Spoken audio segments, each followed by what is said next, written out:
Hello everyone, welcome back to Fabled Acolyte of the Altar. It has been a while since I have revisited this roguelike deck builder inspired by Magic the Gathering and Shadow of the Colossus. But they have added in the meta progression. The Fabled cards are being introduced in waves, and the second wave just released. I believe there is one more planned, but the Fabled cards, look how many there are basically just shiny variants of the regular cards, and they functioned very differently. The Imp Loner is typically just a basic 1-mana 3/2. The Fabled variant is a 1-mana 3/3 with Dominate, so it sacrifices a card, and if this is the only card remaining, then it gets +2/+2. And a 1-mana 5/5, that sounds pretty good to me. But worry not, just because I only have one unlocked doesn't mean we can't find more. You can stumble across them during your journey. Future Fabe here. That used to be the way it worked when I tested this in Wave 1, but it has since been changed that you cannot encounter any Fabled cards that you have not unlocked during a run. However, at the end of your run, you unlock the Fabled variant for cards that you did use during your run, which I think is a good change, and I discovered that at the end of our run. Back to the video. So I thought I would play one of my favorite super aggressive combinations, red-blue, or Ravagers for our greater patron, and the Empiricist for our lesser patron. I'll leave a link to the patch description down below. There were some buffs and nerfs. I don't know if these will affect us at all. Like I said, it's been a few months since I've played. But we're starting off with the Messenger Scribe. If you haven't seen Acolyte of the Altar before, this is why I said it was inspired by Shadow of the Colossus, because you fight one big, terrifying monstrosity, and they can have up to 6 abilities. This particular one starts with Future Strike. It's a counterattack, so once we smack him in the face, you will deal 1. Unlike other counterattacks, Future Strike happens before the creature deals damage. So if we attack him with a 1 health minion, that 1 health minion will perish. Joy oh joy. As the Ravager is our greater patron, red, we of course love to flood the board, and we start with a 2/2 Vent Crawler, just out of the graciousness of the Blood God's hearts. I believe if we were to attack, let's see, I might just wait, because if we attack with both of these, I believe he'll strike at the crab, and then this guy will connect, but we want to connect with the 5/1. 5 is more than 1. I know. Math. Some of his abilities have begun to open up. We have Piercing Gaze, deal 1 direct damage to your opponent. This is very painful if you are not playing as the Empiricists. The Empiricists get these. The lesser patron will determine what your starting deck kind of looks like. And the Chanting Cultist is the 1 mana from the Empiricist, and they give us 1 borrowed life, which you could think of as temporary HP. This is fine, yeah. Look at our board. We're living up to our red reputation.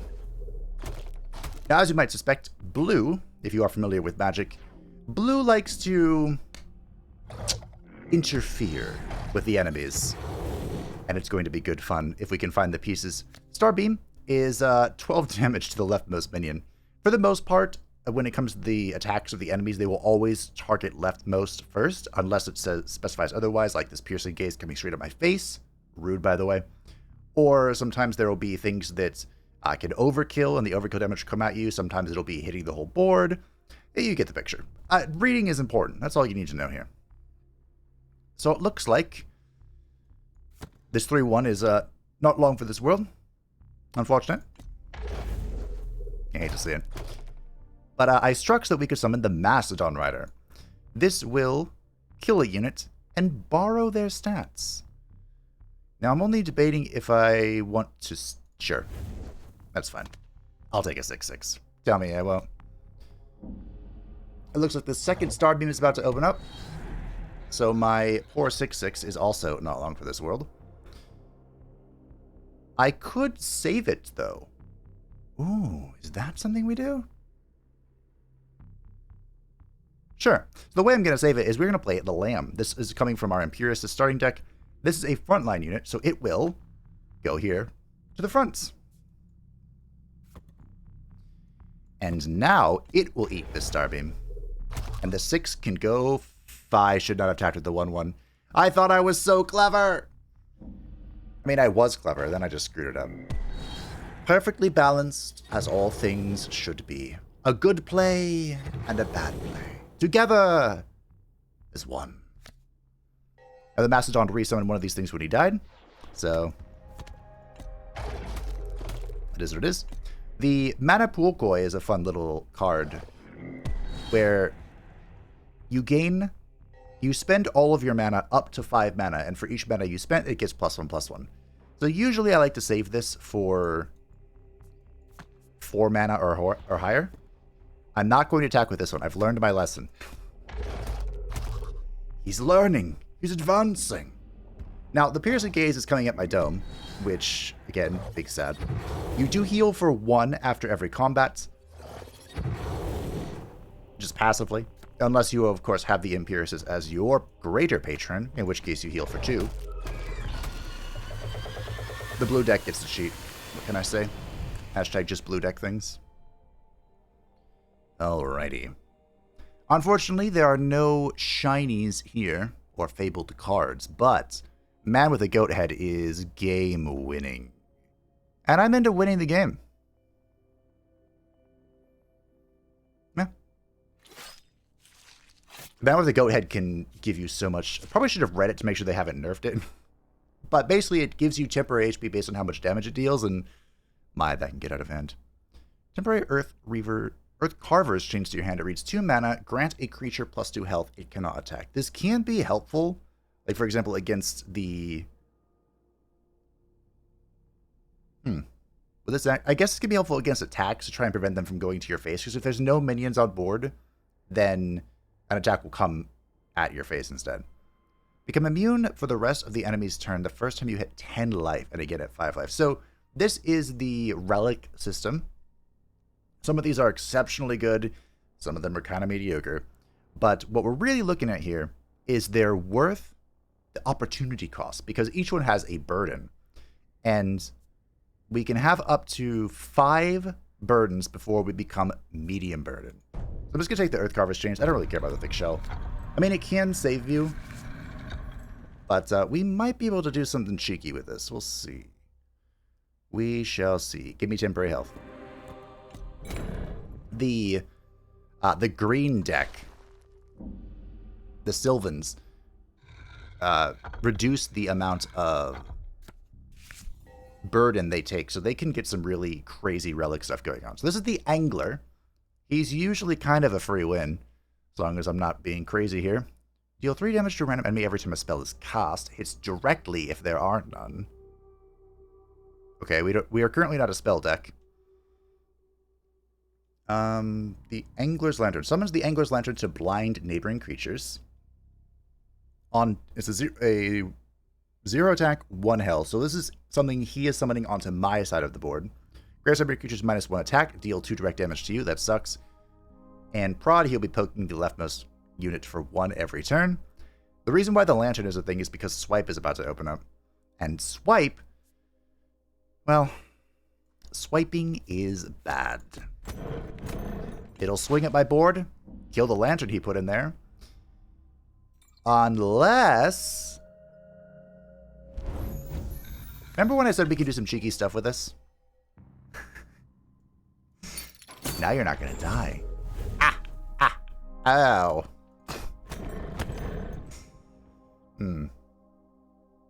Well, I was right. He's not gonna die.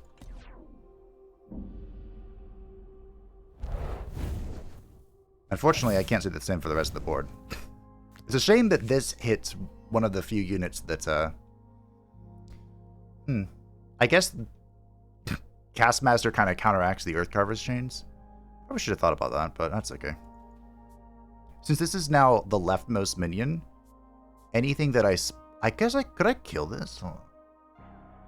I could, but then it would respawn. Since this is now the leftmost minion, it'll only affect 1 units. Unfortunately, I don't think you can summon the Mastodon if you don't have a minion to eat. I don't think so anyway. So mana efficiency-wise, of course, the most efficient thing would be to play both the Lamb and a Tiny Disciple, but the Lamb would go to the left of this and it would hurt.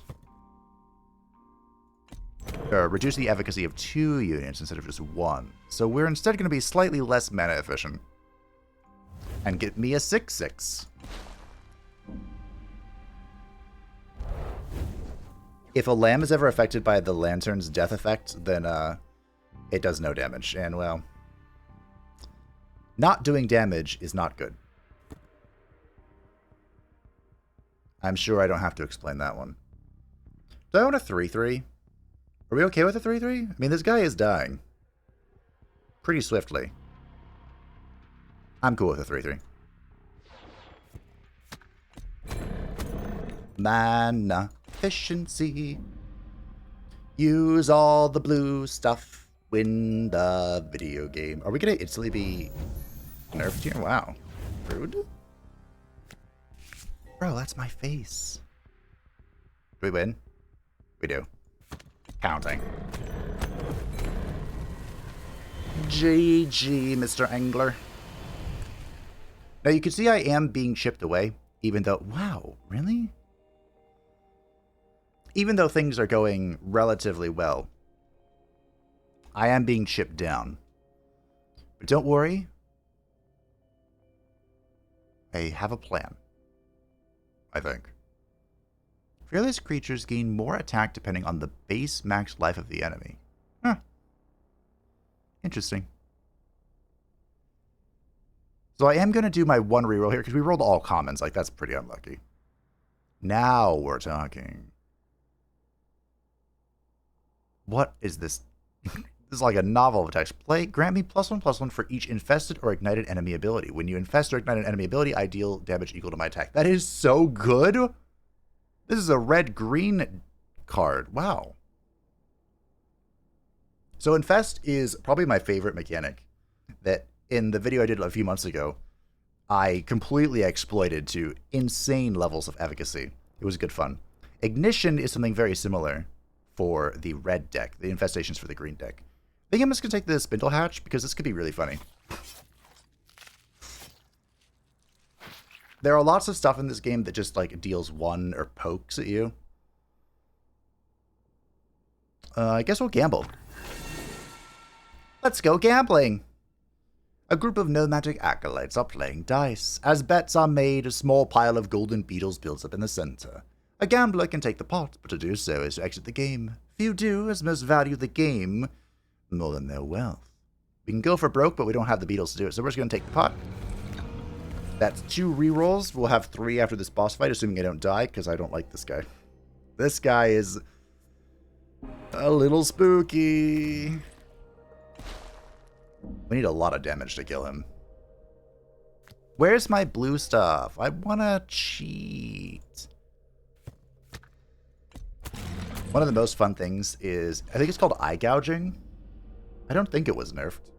Probably should be. But eye gouging, we basically get to pick one of his abilities and just delete them.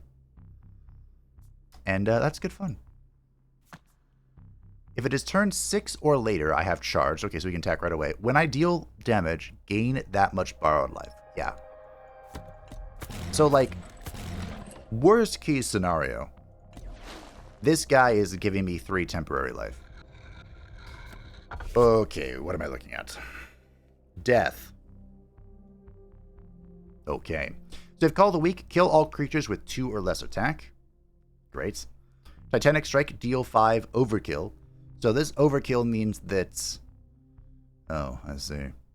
This thing is going to kill all these, which means this hits the leftmost minion, which will be this when it's, you know, these are gone. And then 4 is coming to my face because it deals 5. Yikes. Heavy Bindings. Reduce your opponent's max mana by 1. What?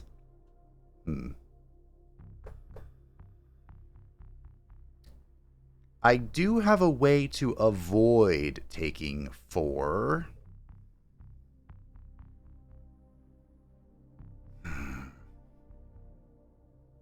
I have 2 ways, actually. Alright. We use this one. We can upgrade this guy's HP.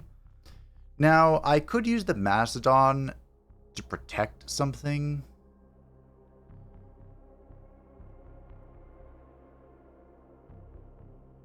It also would technically still be alive, right? This guy eats the overkill. All right, I'm in. Oh no. Okay, it's fine. If I thought about that a little bit longer, that's all right. Oh, the golem decays attack every turn. So it went from 3 to 2, and now that it's at 2, call the week killed it. Yikes.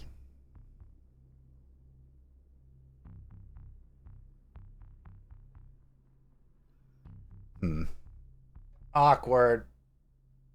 I think what we do is we just play this now. I was trying to figure a way where we like play both these, then play this, then play this, but then these attacks will be back up and...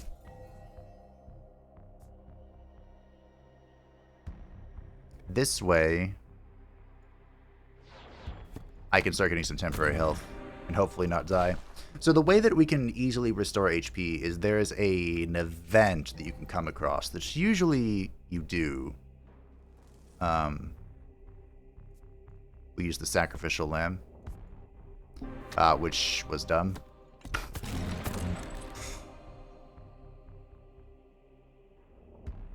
What I should have done was Man, I made this mistake again. I forgot. This is just going to die. I should have attacked with this, used the Mastodon to eat this so it would be resurrected. Damn. So instead I'll just let it take all the damage here.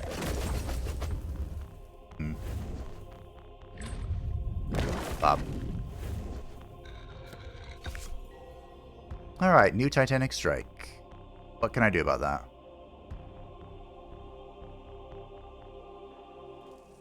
Swing with the fish, eat it with the Mastodon Rider, make it a 9/9? Okay. Sure.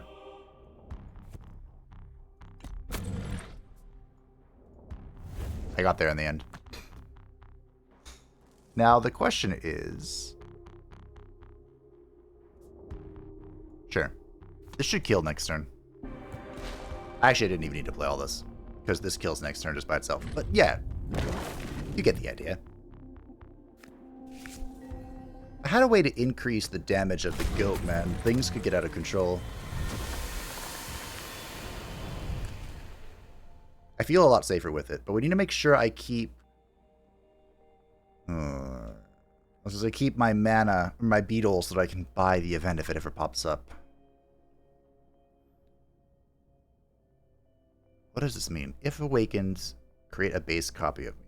Become awakened once all enemy rage gauges have been filled. By turn 8? There are usually all filled. Oh, I see. This is start of turn, so every turn he'll keep making a 4/4. I don't think I've ever used this card before. Well, I'll take it. I can always replace it later. There are like 2 or 3 combats, I think, where you can replace things in your deck. Because there is a max deck size. Ooh. Yikes. Thick Shell could save my life, because the altar bosses are pretty spooky. Or we take the Sunlit Spear. Strike with lightning every time you deal 5 or more damage at once. I have done pretty well with this in the past, but we're not one of those builds. So this would just be a little bit more chip damage when you know our Koi Strike or a Mastodon Strike. It's really not what our game plan is, though. I think I'm going to take the Thick Shell. It's been offered twice. We'll give it a chance. There are some turns where you just take so much damage to the face that it really sucks, but usually you just get chipped down, in my experience. Oh, this guy was reworked as well.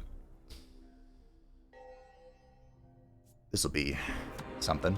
So this is the Hydrazoan Hive Mind. Previously, I never minded really fighting him. I never minded fighting the Hive Mind. But he's changed a little bit. Let's do some reading, shall we? Summons a random jellyfish as a new ability. He has summoned the Hungry Jelly. Deal 1. If this kills a creature, I gain 3 life. Wow, that sucks. And he has the Hive Mind. Creatures that could have attacked, but did not, deal their damage to the oldest jellyfish, and take damage equal to its remaining counters. Creatures that could have attacked, but did not. Deal their damage to the oldest jellyfish. And deal damage to his main character. Yeah, so the way this used to work was you would attack, and the damage that he suffered would also go to the most recent jellyfish.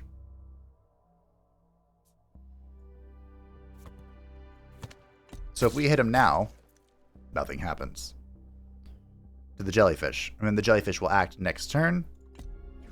I don't know how I feel about this new version of this boss. I really don't. Also, this is a super awkward turn.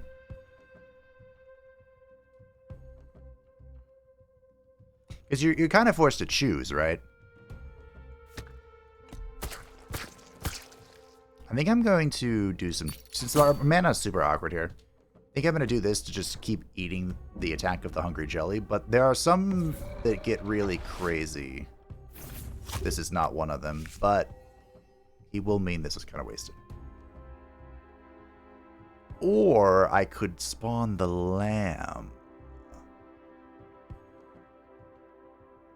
That means I kind of wasted this guy not being able to hit. Oh, what am I doing? Play that.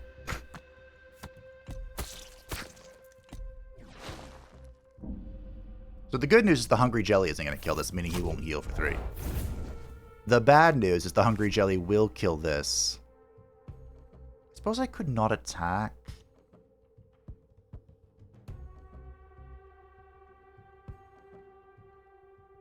No, when I end my turn, this will go down to 1 and the Hungry Jelly will survive.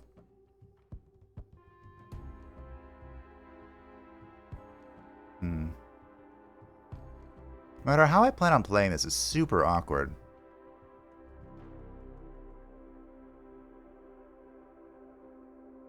I could do like a 2-turn kill by not attacking with the goat, I suppose. But wouldn't the goat take 6? What if I just ignore it? That's how I deal with most of my problems, by not dealing with them.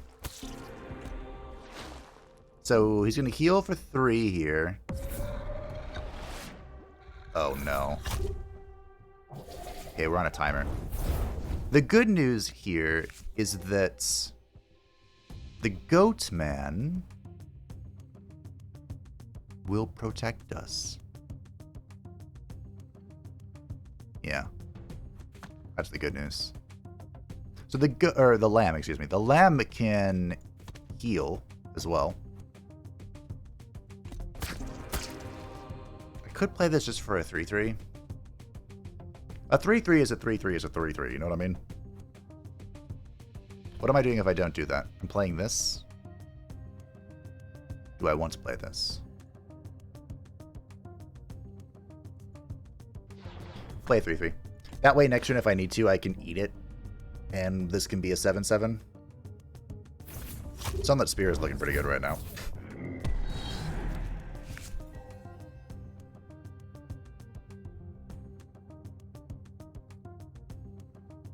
Alright, I think that's what I'm doing. We're going to have the board space problem here in a second.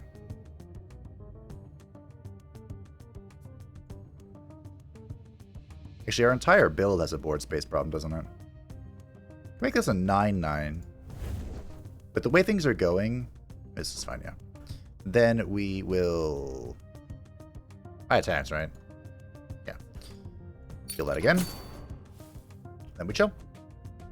I still have plenty of temporary HP to eat the piercing jelly because of the goat head.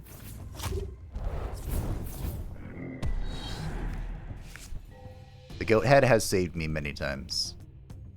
I believe 5 is the board space cap. So I don't know how good the Unending Nightmare actually is, but it's still the highest stat we have, so.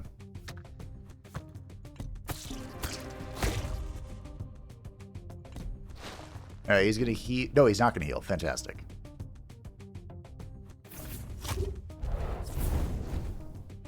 All things considered, the jellies we rolled were... Well, we countered them pretty well.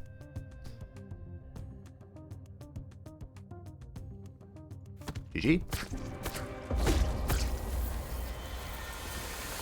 I told you, the goat man, the goat head thing, Really gonna help us out. Cannon fodder is also a decent choice. There's a spell that spawns 2 of these, and I have 1 with this. Unfortunately, I think, isn't it like 10 for the food? So I will reroll this once. I don't really want to summon a crumbling gargoyle. Is this it? We can take this.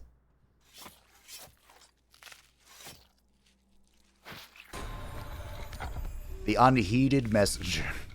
Now, this is an interesting fight. I don't remember the last time I fought one of you. So the Unheeded Messenger has the message from above.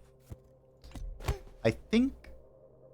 So I was theorizing at one point in time that not attacking him can do something. But I don't think that's the play. So this message is you can't end your turn until you read the message. Acolyte, we need not fight yet. Let us rest a while first. It is not safe here, but I will keep watch. Restore 2 life. Don't get attached to that 2 life. For reasons. I think it's 3 turns. Well, his abilities are opening him in 3 turns total, but he'll send a few messages, and then the messages start to get really, really crunk. Like, for example, would you like me to open up all my abilities instantly and just wipe your board? I'd like to do that. I think I'm going to eat the crumbling gargoyle. Alright, what are we working with here? Goodbye. Deal 3, and then Starbeam. Deal 12. Isn't it great dealing 12? I love dealing 12. There's no more temp health I can get here, so we can... Oh, sorry, I didn't read it. Ooh. So we can drink the remedy, take 5 damage, or we can sell the remedy, which gives us 30 beetles, which is quite a lot. However, all of the abilities will open. So what is the danger of opening all the abilities? My board is wiped. Do I care? Not overly.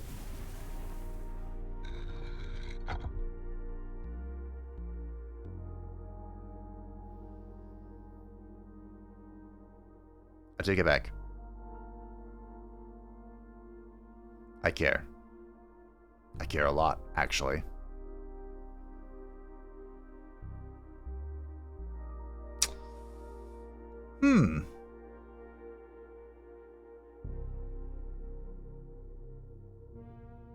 Am I dead? I think I'm dead. I thought Calamity just was a board wipe, but it deals 8 3 times with overkill. So what exactly is happening here? This is being killed. / Starbeams. Then Calamity is hitting this for 8. I'm taking 6. Hitting this for 8. I'm taking 7. 13. Hitting this, I'm taking 20. Okay.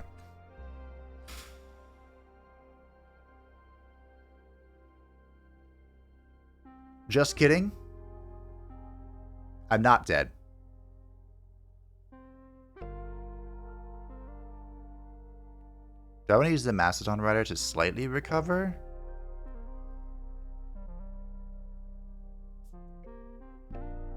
I don't think this matters, but I'll do this. I did attack, right? Yeah, I attacked.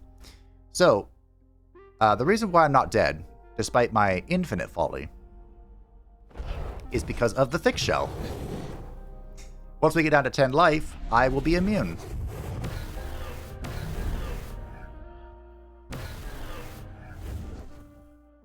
Well, that worked out. So now I have to kill this before Calamity opens again. We have 3, 6, 10 turns.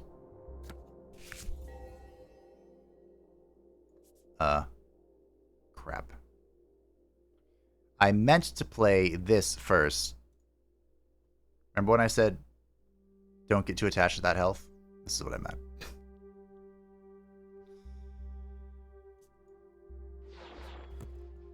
We were at what, 17?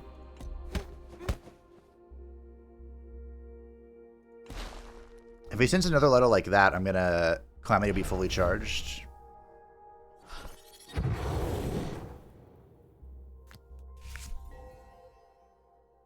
Big sad.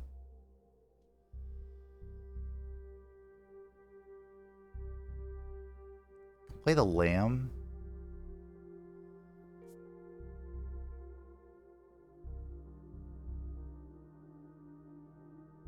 Alright, this protects the HP of the fish. Hopefully that's important. And then you can just be a 5/5. What's this message? Oh boy.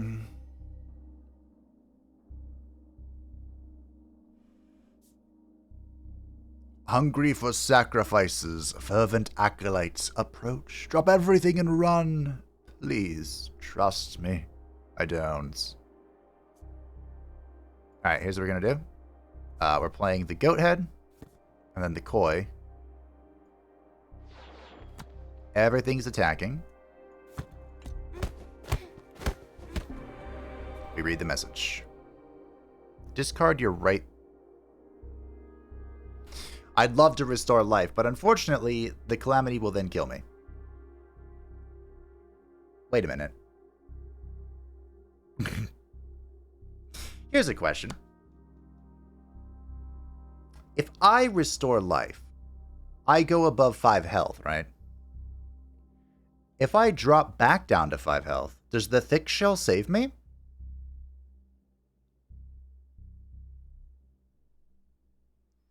If I try it, do I win next turn? This gets clawed to death. I can make that not get clawed to death. I'm going to try it. I've never done this before.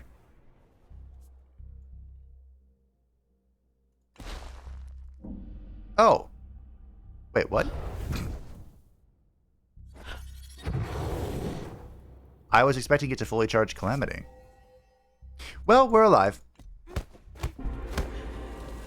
We're down 9 life, so game, I really need you to give me the event. Remember what I said blue cards are about cheating? Gain 1 max mana. Gain 1 more. When you gain borrowed life, gain 1 more. Gain 5 borrowed life, discard a card. I wonder if I get to pick which card I discard. I have so many beetles now that I am going to re-roll. I don't know if I'm ever going to be able to play a Leviathan. Well, maybe. So dominate 4, that means I have to sacrifice 4 units. Charge, so I can strike the turn it's down. Play, grant me twice as much attack as creatures you've summoned this battle. Rally, you can attack again this turn. Rally, when I've used it before, it works bizarrely.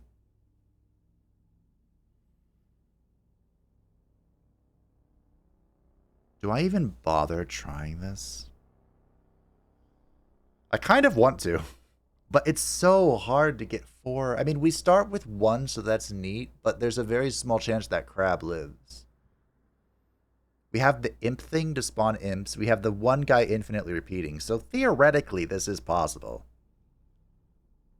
As my finisher. You know what? I'll give it a try. I don't think I've ever actually used this. But game, I'm here for the Fabled cards. Yes. Yes, thank you. By all that's unholy.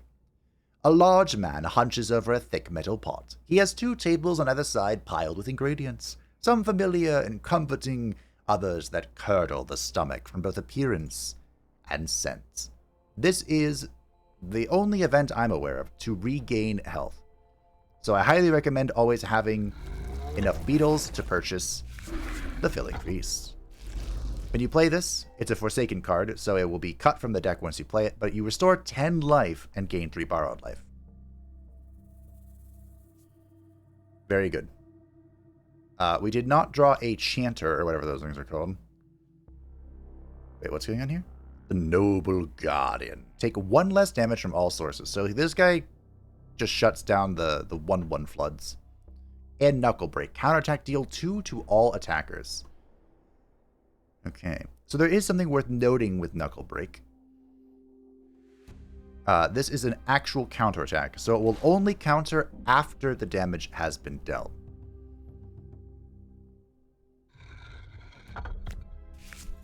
If I took no damage last turn, deal 3 to you directly. Rude.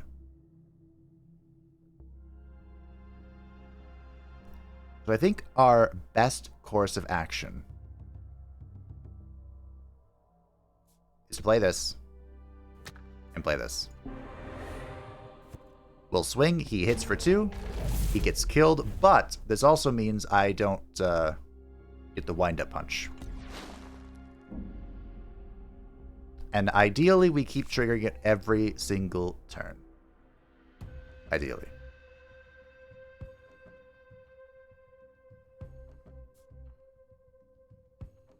I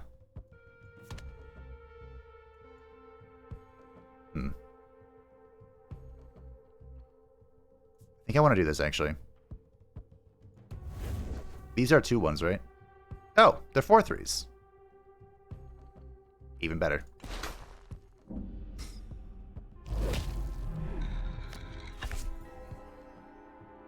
Alright, now Gulp is in. Deal 4, if this kills a creature, I gain 1 life. That's fine. So we will... What are we doing here? We are... Oh, interesting. I have a fascinating play I can do here.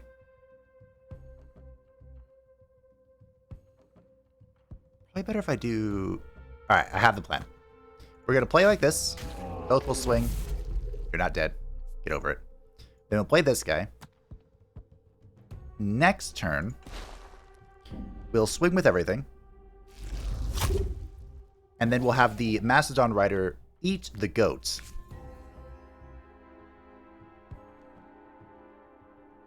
Will we? I want to see the Leviathan in action. So, new plan. We play these two. Swing with just the goat. And next turn, we kill them all.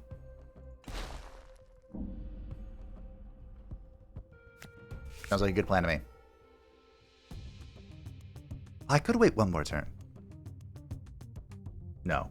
Yes? No. No. Let's see how this works. So, the way I think Rally works is... It's not that this creature can attack twice. It's that I can attack twice. So, for example, we can swing with the 4/4. That doesn't make any sense. Well, let's see, just in case I don't miss damage. We can swing with the 4/4. And then we Leviathan. Then the rally goes off. 22. Beautiful. I found a win con. This is what I was thinking of. To swarm them. Oh, Chasm of Sleep is so good. I would actually prefer this card over the Unending Nightmare. Reduce the cost of all cards in hand by 1. Advance all enemy rage gauges by 1. Game, I'm here for the Fabled cards. Where are they?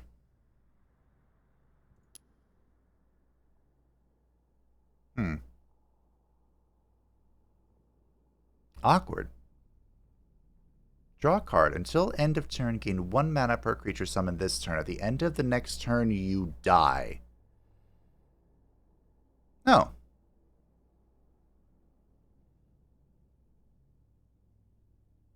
That's something.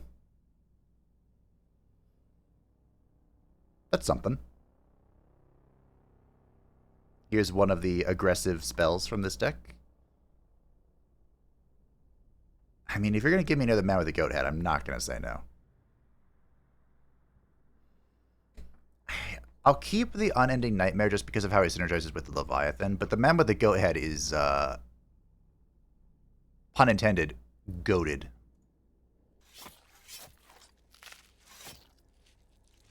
I can find a way to give him more attack, that'd be pretty spicy.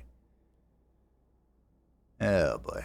Start combat with Founder's Memorial. Grants +0/+1 to neighboring creatures. If it survives to turn 5, gain 5 beetles. I'm sorry. What? Game, do you not know your own enemies? Surviving to turn 5 is a minor miracle. But I'm not going to take the Crown of Wisdom because then we would be medium penalty, so we draw 1 less card at the start. I think we're going to get to medium penalty anyway. It should be medium burden. But, if I can wait. If I could wait, and especially till this fight's over, that'd be great. Who's ready to take 5? Alright. What are we up to? So, the Beggar's Bowl. A bowl of coins given by compassionate strangers. And the Hard Up. Counterattack. Deal 5 to the first back row target, then lose 1 coin from the Beggar's Bowl. Can hit directly. This ability also triggers like normal during the beast's turn. So what this is saying is if I hit him, which I will, this is going to kill this thing.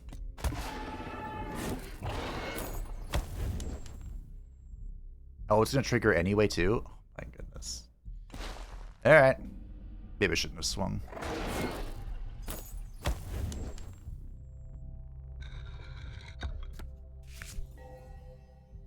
No effect unless the Beggar's Bowl is empty. Deal 13. The Acolyte also damages King of Beggars by the same amount.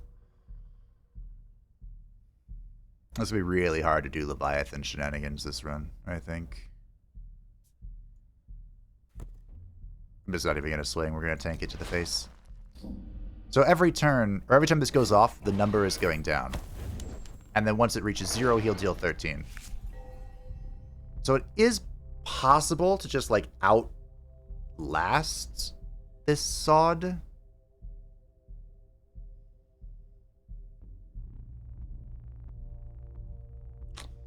But it seems very unlikely. I forgot that was a dominate. I just thought, hey, 2 units.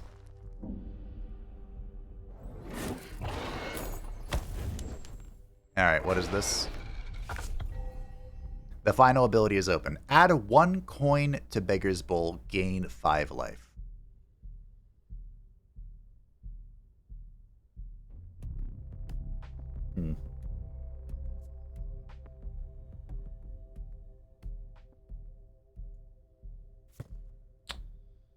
Okay.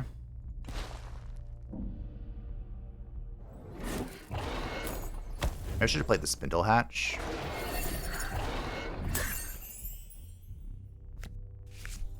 I think we're looking at an OTK here, team.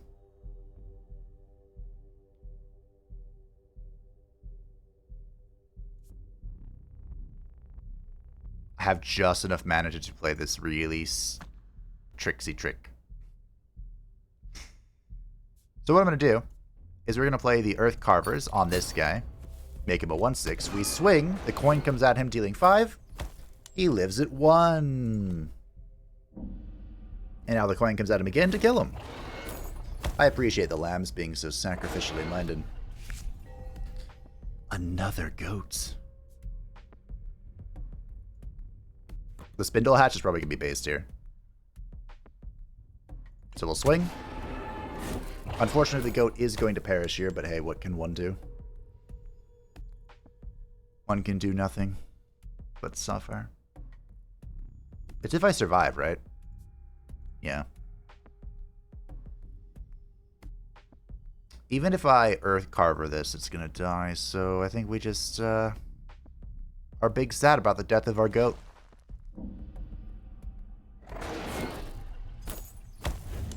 I just like to add that this whole time, thank you, this guy has been healing. But now, things are about to change.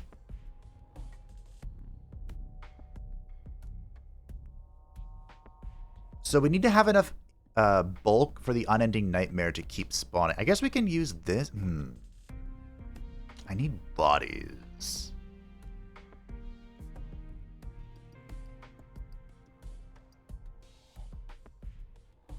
Gotta be honest, I don't know how this is gonna sequence.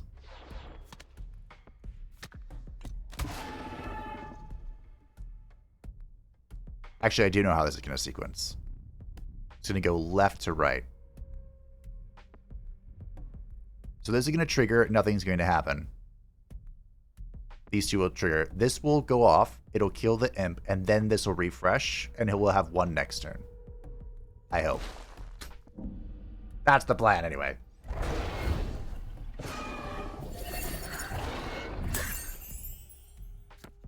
Nice. Perfect. Okay. So now... Now what? We have a few choices as well. We could get the lamb in as a sacrificial slaughter. That's probably the play, actually. Yeah, we'll get the lamb in. We'll put this on it. Because now this is going to go off. I was going to take 13, that's right. Well, hey, what can you do? And now we have the unending nightmare to keep making a copy of itself.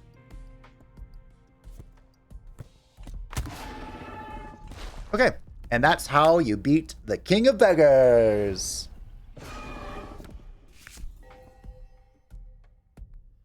Imagine if I had the cool...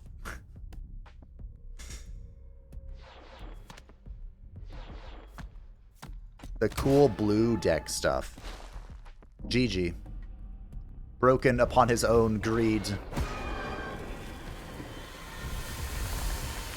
But yeah, with the blue deck stuff, you can just delete.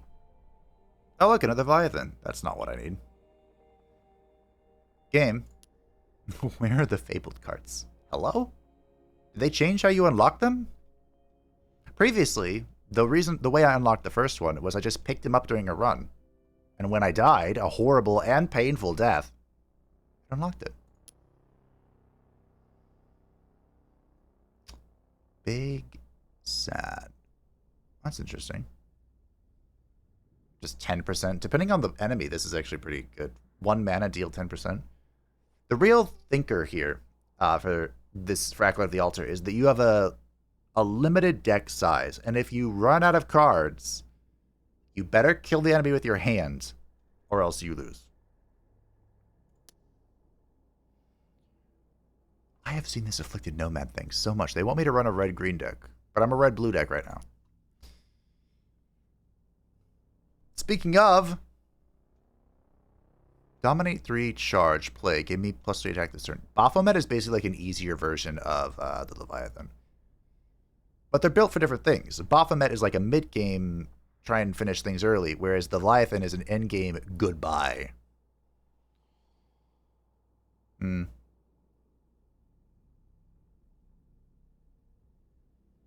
be really hard to play both Baphomet and Leviathan, I think.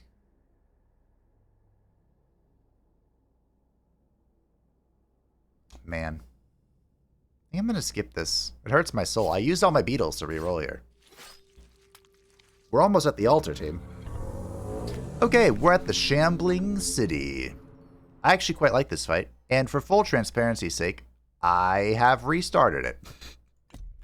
Because I learned a very painful lesson. Thanks to the Leviathan. So the Shambling City, I quite like this fight.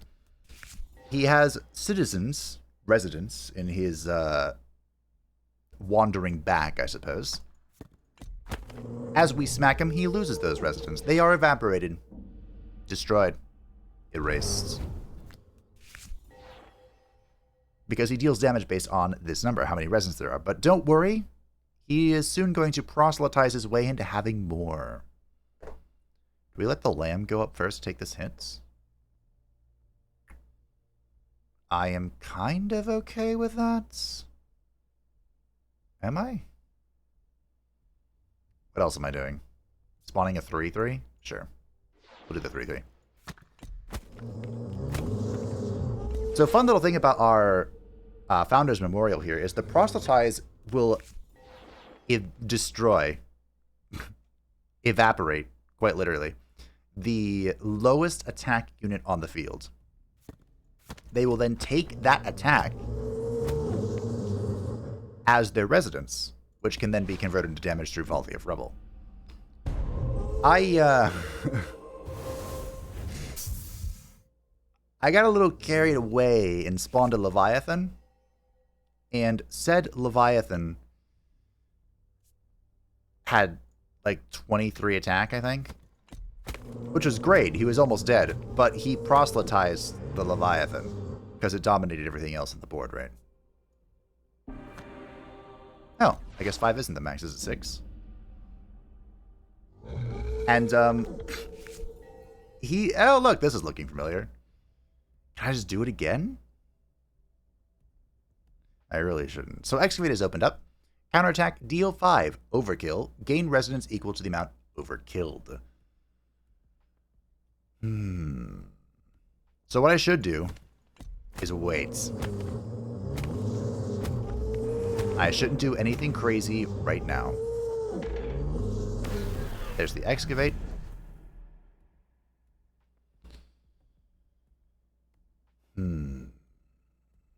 But what does it mean to do something crazy? I think I dropped this.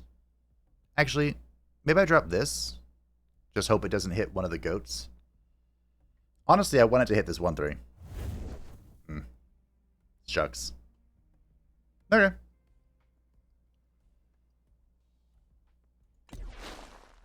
So this is going to take 1 damage from the residence, and then it's going to get proselytized. I guess the proselytize happened first. Cool. Okay. We now have a situation, as I like to call it. The white void is opened up, meaning we're in pain. The entire board is about to die. But the good news is I think I can kill him. So I'm going to play the Leviathan now. Man, if I had just a little bit more mana, I could do something really cheeky. I'm not going to get another chance to play the Leviathan, though, so... Bonk. Down to 8. Hit at 5 exactly. The board is wiped. White void comes out. Nothing happens. We move on.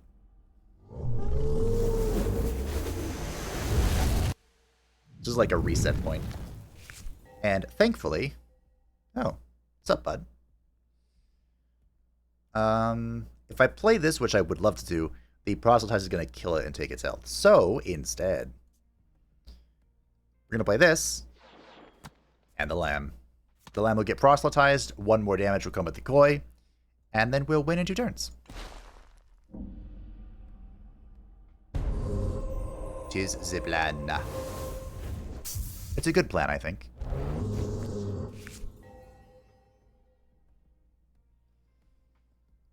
He is going to kill this, which is unfortunate.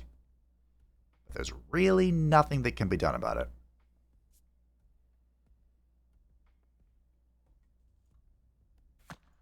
So play the Unending Nightmare. This will get countered. He'll gain 1 resident to attack the Unending Nightmare. We can just rip this. Okay.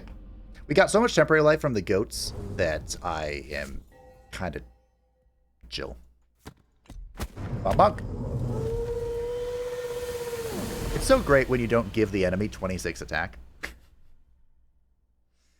Hey, we got one. So I'm not sure if it's a new rule that Fabled cards have to be, like, unlocked. Like, you don't get a Fabled card to play with, and you have to unlock them somehow. And then you can only find ones you have unlocked. But we found a Fabled card, and it is the Imploner I showed up at the start of the video. I will pick it up just because. Just because. The question is, where does it go? It's a great question. The lambs are typically not particularly useful, but they've done a lot for me an alarming amount for me mechanically, but I will replace one. Because this is a dominate card, this isn't like a 1-mana just play the 1-mana card. This is a 1-mana combo card. Oh, it would have been great if this was another chef. The Lost Dog. This becomes a unit, I think. Timid eyes look up at you. The beast looks desperate and hungry. It is closing the distance to the dog step by step. So I think this becomes a unit. Oh, man.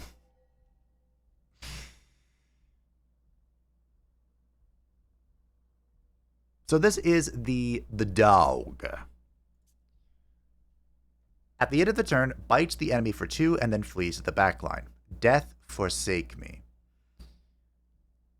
I have tried to save the dog before, and I haven't been able to. I'll try this time, although I'm not sure it's going to succeed, because I think this guy just AoE stuff. I would love to play this, but this is a 1 in 3 the dog just goes away. Should I try it? Unfortunately, it won't have its hermit effect, but this is the best play. Nope. Unacceptable. By the way, if you want to restart a run, this is the way you do it. The combat will just... It's the classic main menu reroll. Nothing fancy, nothing tricksy, nothing new. You can't have the dog die. I've tried to save him before. Alright, what do? Mr. Pincer Puncher. Deal 1 to the leftmost and rightmost enemy. Can hit the same target. That is kind of unfortunate, because the dog always goes to the right.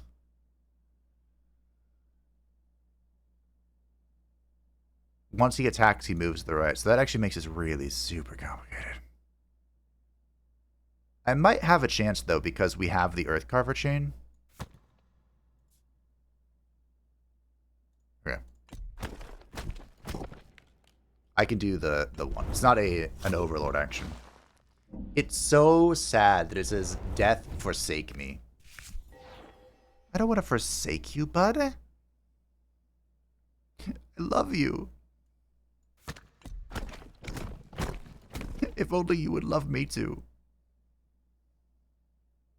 Now, surely we would win a 1 in 5, right? Surely. Cool. So what I can do is I can Earthcarver the dog. I think he'll still do the 2 attack, but he won't, yeah. I just can't attack. I just can't swing for 1 with him. Which is fine. Having to continuously cast it is a little annoying, but we will make do. The memorial is actually saving the crab from dying, but don't worry. That will all change soon. I think we full swing and then have the Macedon Rider eat the... Oh yeah, I forgot about this.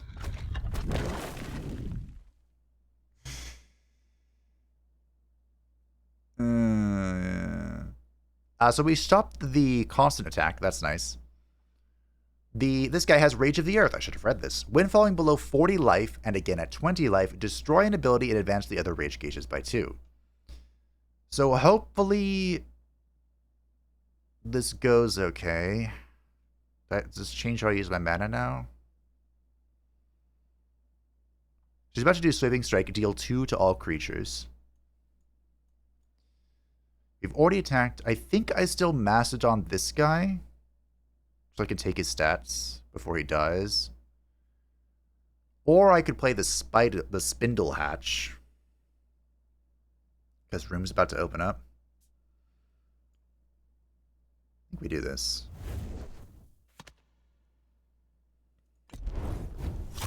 And then I just have to play this another Earthcarver before the next Sweeping Strike.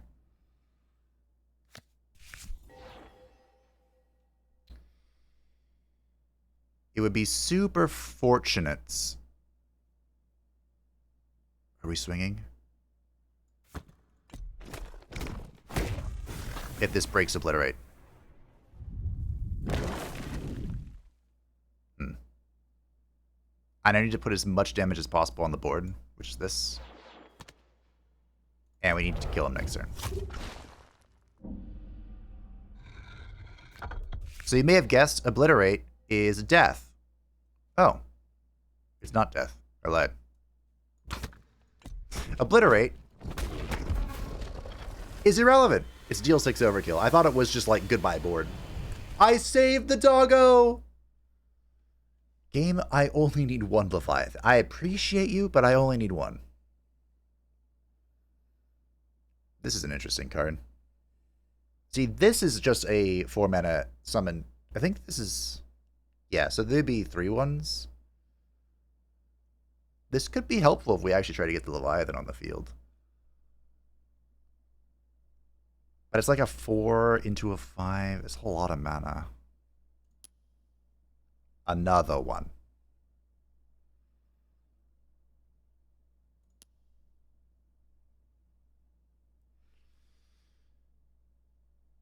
Alright, Wave of Lava it is. We have another endgame spell. I think I'm going to get rid of the Unending Nightmare. Maybe I get rid of the Mana Pool coin? I think this is the last card we're going to get.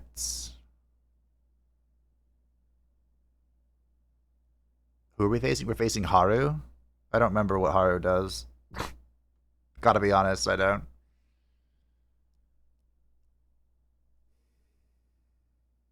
With our Dominates, the Unending Nightmare might actually be prudent. So I think what we're going to do instead is just sack one of the Kois.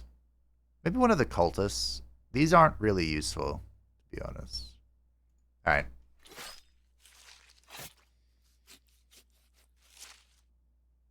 The Altar. So this is the final boss of the run. It looks like we did not get another relic, so I was perfectly under medium, or perfectly light burdened.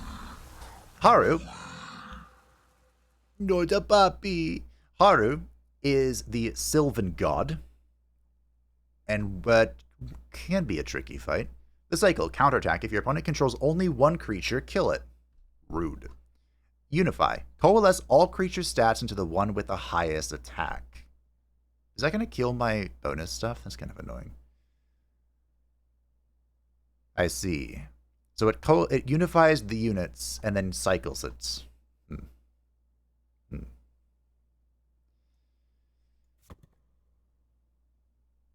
Annoying.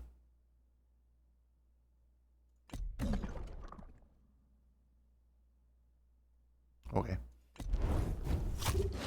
Get Shamtaro. The poor little doggo. Challenging the god of the Sylvans. That's a freaking 3/10.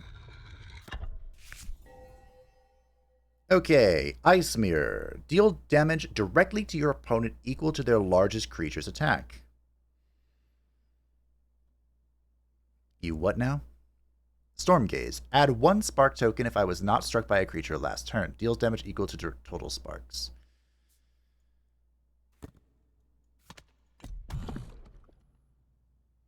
Okay. We're going to take a lot of damage here. This is 5 coming at me. Ah, it's 4. Right, of course.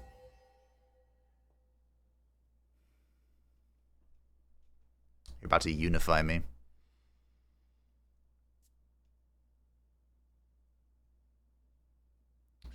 I'm about to be unified. Does that change my game plan at all? Probably not, right? We still do this, then dominate, and then they'll all coalesce. Does this make dominate really tricky? What if we play the lamb? This might be a lamb avenue.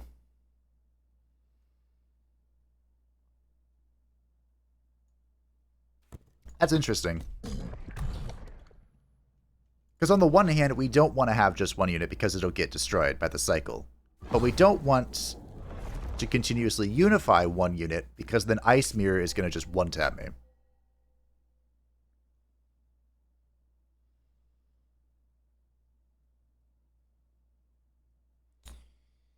So I think what we want...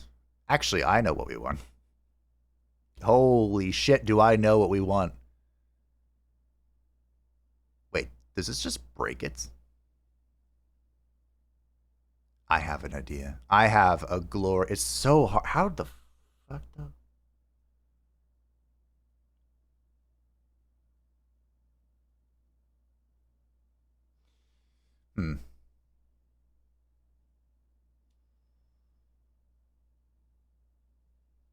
So the... All right, so here's what we're debating between.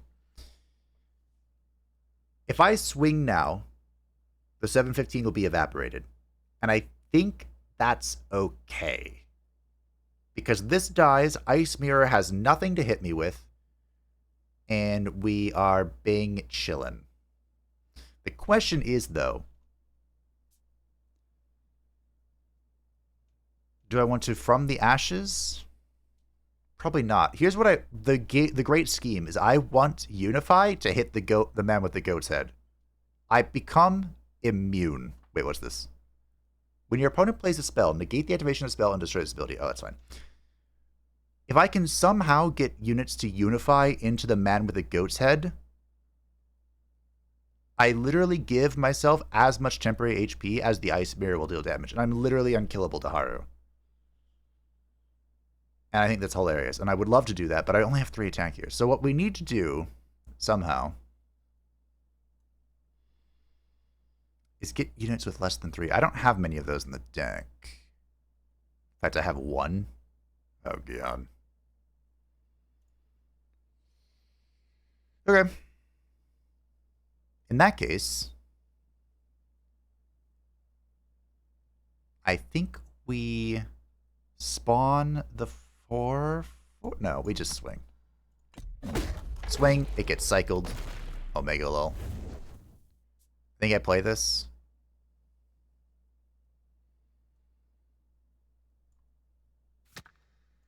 We'll take 3 from Ice Mirror here, but it's okay. I need to draw, like, exactly the cultist next turn. Oh, hey. Quaint.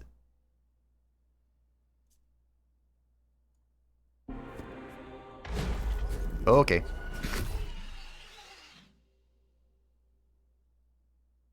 Cool.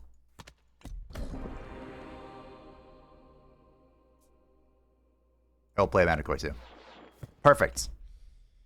All according to Keikaku. Yes, yes. Let the unification commence. GG, Haru. GG. Wow, my brain racked really hard to make that happen. But hey, you want to unify my shit? Go ahead and unify me, Haru. Do it. Okay, so we swing here. I think both can swing, right? I hate to break this now. Perfect. We can play this. This deals 10 to the boss and ignites all of his abilities. This is a good finisher, by the way, for any deck. So Wildfire. Wildfire deals 2 to 3 damage each turn randomly. Afterwards has a very small chance to spread to another ability. So if you can get an early source of Wildfire that's cheap and just plop it on the first attack, like as the fight's going, good shit. We've unified. The biggest goat head of your life, and the goat brings it home. Isn't the goat great? I told you, blue deck cheats. I only saw one Fabled card. It's the one I already had unlocked. The Acolyte's journey completed. Lowain consumed the offerings of flesh. Lowain is the Ravager god. At last, his siblings called from every field and forest. No one was left to challenge the rule of the victorious. Blood for the blood god. Skulls for the skull throne. Okay, it looks like they did change it. So, I tried this a few months ago, like when the wave first hit. And I was able to play with the Fabled cards mid-run. And it looked like if you picked them up, it would randomly unlock one, because I picked up like 3 or 4 or whatever. But now it looks like you unlock the Fabled cards by playing with the regular variant, and it can unlock the Fabled variant at the end. Also,